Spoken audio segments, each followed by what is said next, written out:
Hi friends, welcome back to my channel. So ఈరోజు అయితే Sunday కదా, సో యూట్యూబ్లో బాగా వైరల్ అవుతున్న ఒక రీల్ అయితే మేము చూసాము. ఆ రీల్ని ఫాలో అయ్యాం, బాగా వర్క్ అయింది. అది ఎలా అయిందో నేను మీకు చూపిస్తున్నాను. పూరీలు అండి. పూరీలు అంటే ఎవరికి ఇష్టం ఉండో చెప్పండి. చిన్న పిల్లల నుంచి పెద్దవాళ్ళ వరకు అందరికీ పూరీలు అంటే ఇష్టమే కదా. సో కానీ అది చేయడం పెద్ద ప్రాసెస్. పిండి కలపడం, పామడం, ఇంకా పూరీలుగా చేయడం, ఇదంతా పెద్ద ప్రాసెస్ అని మనం స్కిప్ చేస్తూ ఉంటాం కదా. కానీ ఒకసారి ఈ టిప్ అయితే ఫాలో అవ్వండి, సింపుల్గా అయిపోయిందని అనిపించింది నాకైతే. మీకు ఎలా అనిపిస్తుందో మరి నాకు చెప్పండి. మనం ఎప్పట్లాగే చపాతీ ముద్దను కలిపి ఇలా పెద్దగా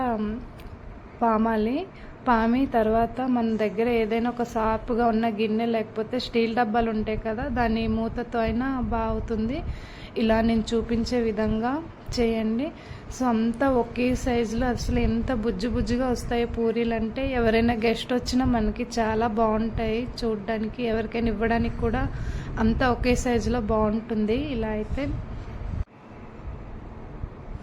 ఎప్పుడు ఒకే విధంగా కాకుండా ఇలా అప్పుడప్పుడు కొత్తగా ట్రై చేస్తే పిల్లలు కూడా చాలా ఇంట్రెస్టింగ్గా చూస్తుంటారు, అండ్ వాళ్ళు కూడా ఇష్టంగా తింటారు, అండ్ వాళ్ళు కూడా మనకి హెల్ప్ చేస్తారు ఇలాంటి టిప్స్ అన్ని ఫాలో అవుతుంటే. చూడండి ఎంత తక్కువ టైంలో అసలు ఎన్ని పూరీలు అయితే నేను చేసేసాను, చూస్తున్నారు కదా, అంత ఒకే సైజులో ఉన్నాయి. సో ఇంకా వీటిని ఫ్రై చేయడమే, ఇంకా ఏం లేదు. ఇలా మనం ఫ్రై చేసి తినొచ్చు చక్కగా.